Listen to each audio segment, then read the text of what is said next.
ನನ್ನ ಆತ್ಮೀಯ ವೀಕ್ಷಕ ಬಂಧುಗಳಿಗೆ ಅನಂತ ನಮನಗಳು. ನನ್ನ ಸ್ಕ್ರೀನ್ ಹಿಂದ್ಗಡೆ 12ನೇ ಸೀಸನ್ ಬಿಗ್ ಬಾಸ್ ಅನ್ನ ಗೆದ್ದಂತಹ ಗಿಲ್ಲಿ ಹಾಗೂ 4ನೇ ಸ್ಥಾನಕ್ಕೆ ಬಂದಂತಹ ಕಾವ್ಯ ಅವರ ಚಿತ್ರ ಇದೆ. ಜೊತೆಗೆ ನಾನು ಹಾಗೂ ನನ್ನ ಧರ್ಮಪತ್ನಿ ಗಾಯತ್ರಿ ಅವರ ಫೋಟೋ ಇದೆ. ಈ ಫೋಟೋ ನಾವು ಮೊನ್ನೆ ಗೋವಾಕ್ಕೆ ಹೋದಾಗ ತೆಗೆಸಿಕೊಂಡಂತಹದ್ದು. ಅಲ್ಲಿ ಒಂದು ಹಳೆಯ ಜೈಲಿದೆ, ಅದನ್ನ ನಾವು ವೀಕ್ಷಣೆ ಮಾಡಿದ ಮೇಲೆ ಅಲ್ಲೇ ನಾವು ಫೋಟೋ ತೆಗೆಸಿಕೊಂಡಿರೋದಿದು. ನಾನೀಗ ಮುಖ್ಯವಾಗಿ ಏನನ್ನ ಹೇಳಿ ಹೊರಟಿದ್ದೀನಿ ಅಂತಂದ್ರೆ, ನನ್ನ ಆರೋಗ್ಯದ ಗುಟ್ಟು ಏನು, ನನ್ನ ಹಾಗೂ ನನ್ನ ಧರ್ಮಪತ್ನಿ ಇಬ್ರನ್ನೂ ತಗೋಬಹುದು ನೀವು. ಇದೇ ತಿಂಗಳು ಮಾರ್ಚ್ 19ನೇ ತಾರೀಕಿಗೆ ನನಗ 65 ವರ್ಷಗಳು ಮುಗಿದು 66ನೇ ವರ್ಷ ಆರಂಭ. ನನಗೆ ನೀವು ಮಾತನಾಡ್ಲಿಕ್ಕೆ ಕೂಡಿಸಿದ್ರೆ ಇದೇ ತೆರನಾಗಿ ಸುಮಾರು 8 ರಿಂದ 10 ಗಂಟೆಗಳ ತನಕ ನಾನು ಮಾತಾಡ್ತೀನಿ, ಮಾತನಾಡಬಲ್ಲೆ. ಇದೇನ್ ನನ್ನ ದೊಡ್ಡಸ್ತನ ಅಂತ ಹೇಳಲ್ಲ, ಸತ್ಯವನ್ನು ಹೇಳಲೇಬೇಕಲ್ಲ. ಏನಿದು ಆರೋಗ್ಯ? ನೋಡಿ, ಆರೋಗ್ಯ ಕೆಡುವುದು ಯಾಕೆ ಅನ್ನೋದನ್ನ ಈಗ ನಾನು 2-3 ವಿಡಿಯೋಗಳಲ್ಲಿ ಸಾಕಷ್ಟು ವಿವರಣೆ ಕೊಟ್ಟಿದ್ದೀನಿ. ನನ್ನ ಹಿಂದಿನ ವಿಡಿಯೋಗಳನ್ನು ಕೂಡ ತಾವು ನೋಡಿ ತಿಳ್ಕೋಬಹುದು. ದಯವಿಟ್ಟು ಆರೋಗ್ಯದ ಕಡೆ ಗಮನ ಕೊಡಿ. ಬರೀ ನೀವು ದುಡಿಯುವುದು, ಬರೀ ನೀವು ಗಳಿಸುವುದು, ಬರೀ ನೀವು ಮದುವೆ ಆಗೋದು, ಮಕ್ಕಳು ಮಾಡ್ಕೊಳ್ಳೋದು ಇದಷ್ಟೇ ಅಲ್ಲ ಬದುಕು. ಬದುಕು ಆರೋಗ್ಯಮಯವಾಗಿರ್ಬೇಕು. ಬದುಕು ಆರೋಗ್ಯಮಯವಾಗಿರ್ಲಿಕ್ಕೆ ಮುಖ್ಯವಾಗಿ ಆಹಾರ, ಆರೋಗ್ಯಕರವಾದಂತಹ ಆಹಾರ ಅದು ಸಿಗ್ತಾ ಇಲ್ಲ ಇವತ್ತ. ಆರೋಗ್ಯಕರವಾದಂತಹ ನೀರು ಅದು ಕೂಡ ಸಿಗ್ತಾ ಇಲ್ಲ ಬಹಳ ಜನರಿಗೆ. ಶುದ್ಧವಾದ ನೀರು ಸಿಗುತ್ತೆ, ಆರೋಗ್ಯಕರವಾದ ನೀರು ಸಿಗುವುದಿಲ್ಲ. ಇದೇ ನೀರಿನ ಬಗ್ಗೆ ಒಂದ್ಸಾರಿ ಹೇಳ್ತೀನಿ ಅಂತ ಹೇಳಿದೀನಿ. ಮುಂದಿನ ವಿಡಿಯೋಗಳಲ್ಲಿ ಖಂಡಿತವಾಗ್ಲೂ ಹೆಚ್ಚಿನ ವಿವರಣೆಯನ್ನ ಕೊಡ್ತೀನಿ. ಇನ್ನು 3ನೇದ್ದು ಆಮ್ಲಜನಕ. ಆಮ್ಲಜನಕ ಕೂಡ ಸರಿಯಾಗಿ ನಮಗೆ ಸಿಗ್ತಾ ಇಲ್ಲ. ವೆಹಿಕಲ್ಗಳು ಬಹಳ ಆಗ್ಯಾವು, ವಾಹನಗಳು ಬಹಳ ಆಗ್ಯಾವು. ಇದೆಲ್ಲ ಕಾರಣಗಳಿಂದ ನಮ್ಮ ಆರೋಗ್ಯ ನಾವೆಷ್ಟೇ ಕಾಳಜಿ ಮಾಡ್ಕೊಂಡ್ರು ಕೂಡ ಕೆಡ್ತಾ ಇದೆ. ನನಗ ಈ ಕಳೆದ 3 ವರ್ಷಗಳ ಹಿಂದ BP ಇತ್ತು ಲೈಟ್ ಆಗಿ, ಶುಗರ್ ಇತ್ತು ಲೈಟ್ ಆಗಿ. BP ಶುಗರ್ ಎರಡಕ್ಕೂ ನಾನು ಟ್ಯಾಬ್ಲೆಟ್ಗಳನ್ನ ತಗೊಳ್ತಾ ಇದ್ದೆ. ಯಾವಾಗ ನನಗ ಶುಗರ್ ತೋರಿಸ್ತು, ಶುಗರ್ ಕಂಡು ಬಂತು, ಅವಾಗ ನಾನು ಪುನಃ ಎಚ್ಚೆತ್ತುಕೊಂಡು ನನ್ನ ಡಿಎಕ್ಷನ್ ಪ್ರಾಡಕ್ಟ್ಗಳನ್ನ ಸೇವನೆ ಮಾಡ್ಲಿಕ್ಕೆ ಆರಂಭ ಮಾಡಿದೆ. ಸುಮಾರು 25 ವರ್ಷಗಳಿಂದ ನಾನು ಈ ಡಿಎಕ್ಷನ್ ಕಂಪನಿಯ ಕೆಲಸವನ್ನ ಮಾಡ್ತಾ ಇದ್ದೇನೆ. ಆದ್ರೆ ನಾನು ಆವಾಗ 25 ವರ್ಷಗಳ ಹಿಂದ ನಾನು ಜಾಬ್ನಲ್ಲಿದ್ದೆ, ಕೆಲಸದಲ್ಲಿದ್ದೆ. ಹೀಗಾಗಿ ಆವಾಗ ನಾನು ನನ್ನ ಧರ್ಮಪತ್ನಿ ಆದಂತಹ ಗಾಯತ್ರಿ ಅವರ ಹೆಸರಿನಿಂದ ಈ ಕಂಪನಿಗೆ ಮೆಂಬರ್ ಆಗಿ ಆವಾಗ ಕೆಲಸವನ್ನ ಮಾಡ್ತಾ ಇದ್ದೆ. ಈ ಕಂಪನಿಯ ಪ್ರಾಡಕ್ಟ್ಗಳು ತುಂಬಾ ಆರ್ಗ್ಯಾನಿಕ್ ಆಗಿದವು, ಹೈಜೆನಿಕ್ ಆಗಿದವು. ಇವುಗಳನ್ನ ಸೇವನೆ ಮಾಡುವುದು ಬಹಳ ಅಂದ್ರೆ ಬಹಳ ಮುಖ್ಯದ. ನೀವು ನನ್ನನ್ನ ನಂಬುತ್ತಿರೋ ಬಿಡ್ತಿರೋ ಗೊತ್ತಿಲ್ಲ, ಆದ್ರೆ ಒಂದು ಮಾತನ್ನ ಹೇಳ್ತೀನಿ, ಖಂಡಿತವಾಗ್ಲೂ ನಾನು ಸುಳ್ಳನ್ನು ಹೇಳುವುದಿಲ್ಲ. ನಾನು ಸುಳ್ಳನ್ನು ಹೇಳುವುದು ಬಿಟ್ಟು ಸುಮಾರು 45 ವರ್ಷಗಳಾಯ್ತು. ಸುಳ್ಳು ಹೇಳಬಾರ್ದು, ಯಾಕಂದ್ರೆ ಅದು ನಮ್ಮ ಚಾರಿತ್ರ್ಯವನ್ನ ಹೇಳ್ತದ, ನಮ್ಮ ಅಯೋಗ್ಯತನವನ್ನ ಜನರಿಗೆ ತಿಳಿಸ್ಕೊಡ್ತದ. ನೀವು ಪರೀಕ್ಷೆ ಮಾಡ್ಬೋದು ನಮ್ಮ ಈ ಮಾತುಗಳನ್ನ ಕೇಳಿ ನನ್ನ ಜೊತೆ ನೀವು ಫೋನ್ ನಲ್ಲಿ ಮಾತಾಡಿ ಅಥವಾ ವಾಟ್ಸಪ್ ನಲ್ಲಿ ಚಾಟಿಂಗ್ ಮಾಡಿ ನಾನು ಹೇಳಿದಂಗೆ ನೀವು ಕೆಲವು ಪ್ರಾಡಕ್ಟ್ಗಳನ್ನ ಸೇವನೆ ಮಾಡಿದ್ರಿ ಅಂದ್ರೆ 3 ತಿಂಗಳಲ್ಲಿ ನಿಮಗೆ ಯಾವುದೇ ಡಿಫರೆಂಟ್ ಕಂಡು ಬರದೇ ಇದ್ರೆ ಅಥವಾ ಅನುಕೂಲಗಳು ಕಂಡು ಬರದೇ ಇದ್ರೆ ಆ 3 ತಿಂಗಳಲ್ಲಿ ಮಾಡಿದ ಖರ್ಚು ಸಂಪೂರ್ಣ ನಾನು ವಾಪಸ್ ಕೊಡ್ತೀನಿ. ಸುಮ್ಮನೆ ಹೇಳೋದಿಲ್ಲ, ಕೊಡ್ತೀನಿ ಅಂದ್ರೆ ಖಂಡಿತವಾಗ್ಲೂ ಕೊಡ್ತೀನಿ. ನೀವು ಈ ವಿಡಿಯೋವನ್ನ ತಮ್ಮ ಹತ್ರ ಇಟ್ಟುಕೊಂಡು ನಾನು ಹೇಳಿದ ಮಾತನ್ನ ತಾವು ನನಗೆ ವಾಪಸ್ ತೋರಿಸ್ಬೋದು. ಖಂಡಿತವಾಗ್ಲೂ ನಾನು ವಾಪಸ್ ಕೊಡ್ತೀನಿ. ನಿಮಗೇನು ಅನಿಸಿಲ್ಲ ಅಂದ್ರೆ ನೀವು ಪ್ರಾಮಾಣಿಕವಾಗಿ ಹೇಳ್ತೀರಿ ಅನ್ನೋ ನಂಬಿಕೆ ನನಗಿದೆ. ಏನು ಅಂತಂದ್ರ, ಈಗ ನೋಡಿ, 3 ವರ್ಷಗಳ ಹಿಂದೆ BP ಗೆ ಟ್ಯಾಬ್ಲೆಟ್ ತಗೊಳ್ತಾ ಇದ್ದೆ, ಶುಗರ್ಗೂ ಟ್ಯಾಬ್ಲೆಟ್ ತಗೊಳ್ತಾ ಇದ್ದೆ. ಆದ್ರೆ ಶುಗರ್ಗೆ ಟ್ಯಾಬ್ಲೆಟ್ ಆರಂಭ ಮಾಡಿದಾಗ ನನಗೆ ಭಯ ಆರಂಭ ಆಯ್ತು.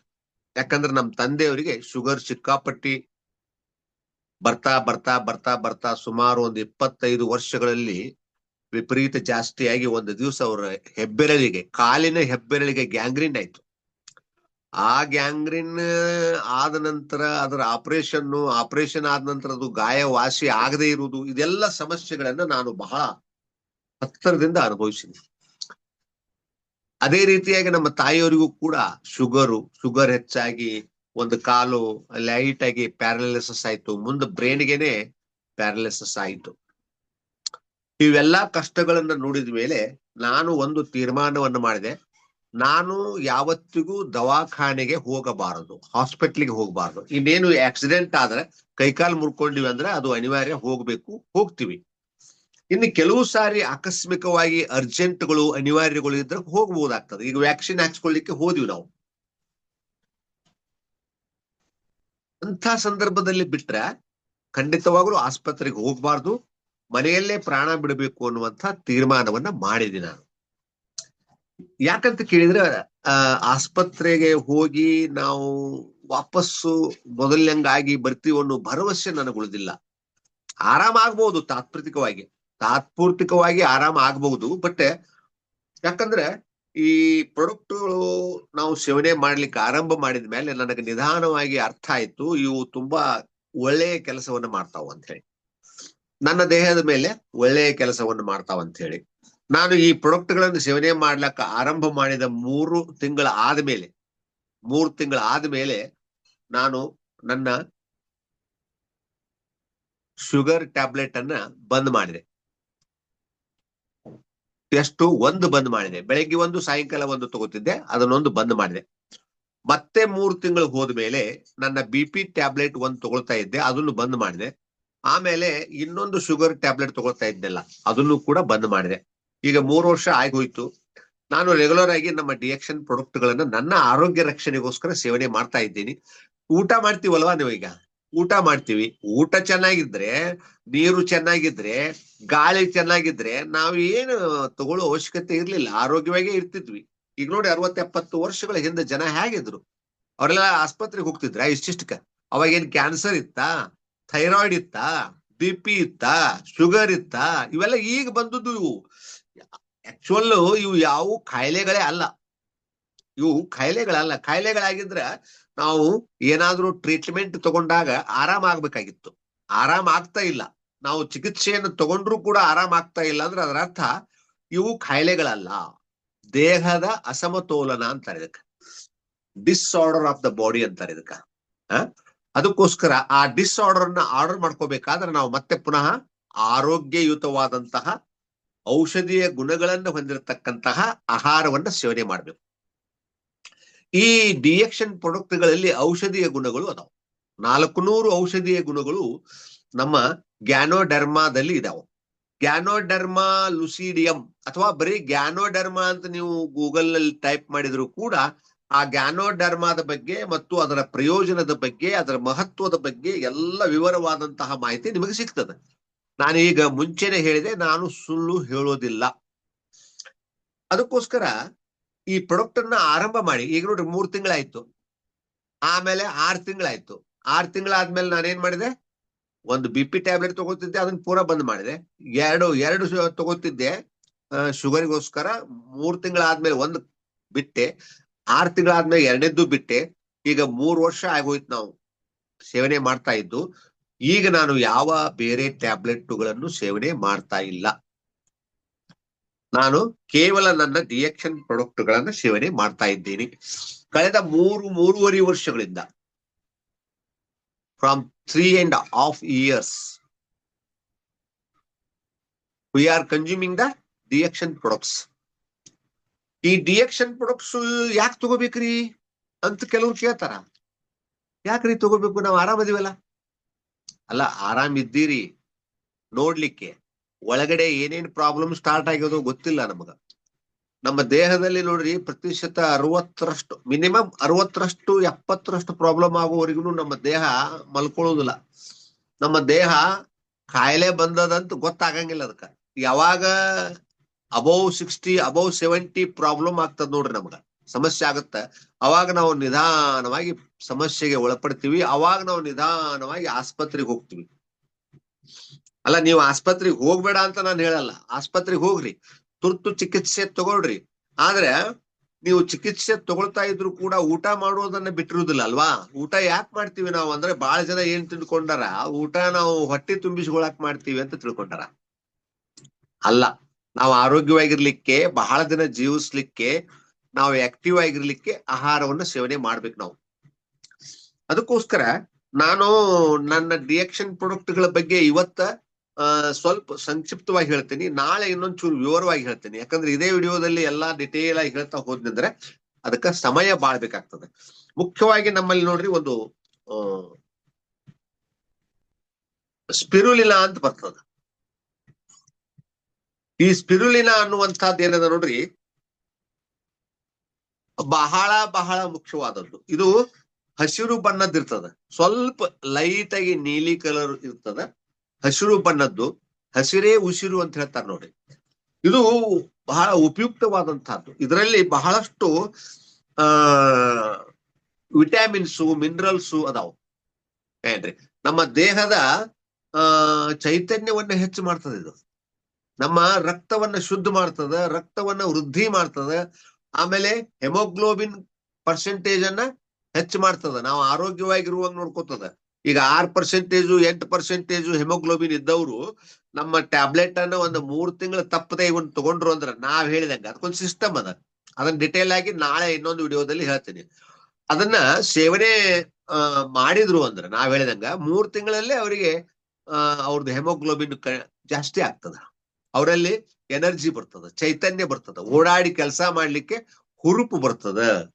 ಅದಕ್ಕೋಸ್ಕರ ನಾವು ಈ ಡಿಎಕ್ಷನ್ ಸ್ಪಿರುಲಿನಾವನ್ನು ತಗೋಬೇಕು, ಬಹಳ ಬಹಳ ಇಂಪಾರ್ಟೆಂಟ್.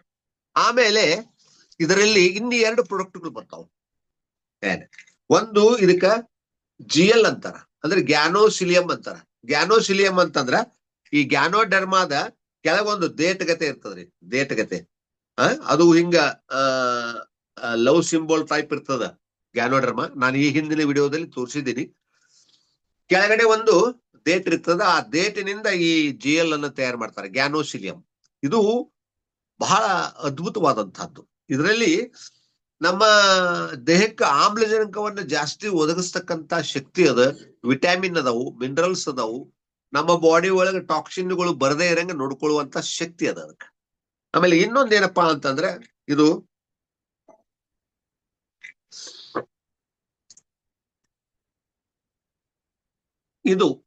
ಇದಕ್ಕ ರಿಷಿ ಗ್ಯಾನೋ ಅಂತಾರ. ಅದಕ್ಕೆ ಗ್ಯಾನೋಸಿಲಿಯಂ ಅಂತಾರ, ಇದಕ್ಕೆ ರಿಷಿ ಗ್ಯಾನೋ ಅಂತಾರ. ರಿಷಿ ಗ್ಯಾನೋ ಅಂದ್ರೆ ಹೇಳಿದ್ನಲ್ಲಿ ನಿಮ್ಗೆ, ಈ ಲವ್ ಸಿಂಬಲ್ ಗತೆ ಇದ್ದಂತ ಹೂವಿನ ಭಾಗ ಏನದ ಮೇಲ್ಗಡೆ, ಆ ಹೂವಿನ ಭಾಗದಿಂದ ಈ ರಿಷಿ ಗ್ಯಾನೋ ಅನ್ನುವಂತ ಪೌಡರ್ ಅನ್ನು ತಯಾರು ಮಾಡ್ತಾರ. ಈ ರಿಷಿ ಗ್ಯಾನೋದು ಅದ್ಭುತ ಕೆಲಸ ಏನಪ್ಪಾ ಅಂತ ಕೇಳಿದ್ರೆ, ನಮ್ಮ ದೇಹದ ಸೆಲ್ಲುಗಳಲ್ಲಿ, ಜೀವಕೋಶಗಳಲ್ಲಿ, ಅಂದ್ರೆ 36 ಲಕ್ಷ ಕೋಟಿ ಜೀವಕೋಶಗಳದಾವ ಅಂತ ಹೇಳಿದ್ನೆಲ್ಲ, ಆ ಜೀವಕೋಶಗಳಲ್ಲಿ ಇರ್ತಕ್ಕಂತಹ ಟಾಕ್ಸಿನ್ ಅನ್ನ, ಅಂದ್ರ ಬೇಡವಾದಂತಹ ವಿಷ ವಸ್ತುಗಳನ್ನ ನಿಧಾನವಾಗಿ ತೆಗೆದು ಹೊರಗೆ ಹಾಕುವಂತ ಶಕ್ತಿ ಈ ರಿಷಿ ಗ್ಯಾನೋಗಿದೆ. ಆಮೇಲೆ ಗ್ಯಾನೋಸಿಲಿಯಂ ಅಂತ ಹೇಳಿದ್ನೆಲ್ಲ, ಅದೇನ್ ಮಾಡ್ತದಂದ್ರ ಅದನ್ನೆಲ್ಲ ಹೊರಗೆ ಹಾಕಿದ ನಂತರ ಒಳಗೆ ಮತ್ತೆ ವಾಪಸ್ ಬರದೇ ಇರಂಗ ನೋಡ್ಕೊಳ್ತಕ್ಕಂತ ಶಕ್ತಿ ಅದ. ಹೀಗಾಗಿ ನಾವು ಎರಡನ್ನೂ ತಗೊಳ್ಳೋದು ಬಹಳ ಒಳ್ಳೇದು. ಅದನ್ನ ಹೇಗೆ ತಗೋಬೇಕು, ಏನು ಎತ್ತ ಎಲ್ಲ ನಾನು ನಿಮಗೆ ಡಿಟೇಲ್ ಆಗಿ ಹೇಳ್ತೀನಿ. ಆ ರೀತಿ ನೀವು ತಗೊಳ್ತಾ ಹೋದ್ರೆ ನೋಡ್ರಿ, ಇವಾಗ ನಾನು ಹೇಳಿದ್ನಲ್ಲ 3 ವರ್ಷ ಆಯ್ತು ನಾನೀಗ BP, ಶುಗರ್ ಯಾವುದೇ ಟ್ಯಾಬ್ಲೆಟ್ಗಳನ್ನು ನಾನು ತಗೊಳ್ಳಲ್ಲ. ಮೊದಲೆಲ್ಲ ವಾರಕ್ಕ 1-2 ಈ ಅಸಿಡಿಕ್ ಟ್ಯಾಬ್ಲೆಟ್ಗಳನ್ನು ತಗೋತಿದ್ದೆ. ಅಸಿಡಿಟಿ ಆಗತ್ತಂತ ಹೇಳಿ, ಪಿತ್ತ ಆಗತ್ತಂತ ಹೇಳಿ ಕ್ಯಾಪ್ಸೂಲ್ಗಳನ್ನ, ಟ್ಯಾಬ್ಲೆಟ್ಗಳನ್ನು ತಗೋತಿದ್ದೆ. ಅದೆಲ್ಲ ಈಗ ಯಾವುದು ತಗೊಳ್ಳಲ್ಲ ನಾನು. ಅದಕ್ಕೋಸ್ಕರ ದಯವಿಟ್ಟು ನಾನು ಹೇಳೋದನ್ನ ಸ್ವಲ್ಪ ಅರ್ಥ ಮಾಡ್ಕೊಂಡು ಇವು 3 ತಗೋಬೇಕು. ಇದ್ರ ಜೊತೆ ಟೀ, ಕಾಫಿಗಳು ಅದಾವ, ಅದ್ರ ಬಗ್ಗೆ ಕೂಡ ಮುಂದಿನ ದಿನಮಾನಗಳಲ್ಲಿ ಸವಿವರವಾಗಿ ಹೇಳ್ತೀನಿ ಅಂತ ಹೇಳ್ತಾ, ದಯವಿಟ್ಟು ಒಂದು ಸಾರಿ ನನ್ನ ಮಾತನ್ನ ನಂಬಿ ತಾವು ಇವುಗಳನ್ನ ತಗೊಳ್ರಿ, ಆರಾಮಾಗ್ರಿ. ಮುಂದಿನ ಭವಿಷ್ಯತ್ತಿನಲ್ಲಿ ದೊಡ್ಡ ದೊಡ್ಡ ಕಾಯಿಲೆಗಳು ಬರಬಹುದು, ಅವು ಯಾವ ಬರದೇ ಇರಂಗ ನೋಡ್ಕೊಳ್ರಿ. ಆರೋಗ್ಯದಿಂದಿದ್ರೆ ನಾವು ಏನ್ ಬೇಕಾದ್ರೂ ಸಾಧಿಸಬಹುದು, ದುಡಿಬಹುದು, ಗಳಿಸಬಹುದು ಅನ್ನುವಂತ ಮಾತನ್ನ ಹೇಳ್ತಾ ನನ್ನ ಮಾತುಗಳನ್ನು ಮುಗಿಸ್ತಾ ಇದ್ದೀನಿ ಸರ್. ದಯವಿಟ್ಟು ಈಗ ನಾನು ಗಿಲ್ಲಿ ಕಾವ್ಯ ಅವ್ರ ಫೋಟೋ ಇದರಲ್ಲಿ ಯಾಕೆ ಹಾಕಿದೆ ಅಂತ ಕ್ವಶನ್ ಮಾಡಬಹುದು, ತಾವು ಪ್ರಶ್ನೆ ಮಾಡಬಹುದು. ಏನಿಲ್ಲ, ತಮಗ್ ಗೊತ್ತಿದೆ ಗಿಲ್ಲಿ ಕಾವ್ಯ ಅವರು ಕೂಡ ಆರೋಗ್ಯವಾಗಿದ್ದಾರೆ. ಅವರು ಕೂಡ ಆರೋಗ್ಯದಿಂದ ಇರ್ಲಿ, ಅವರನ್ನ ನೋಡ್ಲಿಕ್ಕೆ ಜನ ಇಷ್ಟಪಡ್ತಾರ ಅನ್ನೋ ಕಾರಣಕ್ಕೋಸ್ಕರ ನಮ್ಮ ಫೋಟೋ ಜೊತೆ ಅವ್ರ ಫೋಟೋವನ್ನ ಹಾಕಿದ್ದೀನಿ. ದಯವಿಟ್ಟು ನಂದೇನಾದ್ರೂ ತಪ್ಪಂತ ಅನ್ಸಿದ್ರ ಕ್ಷಮೆ ಇರ್ಲಿ. Thank you sir, thank you very much.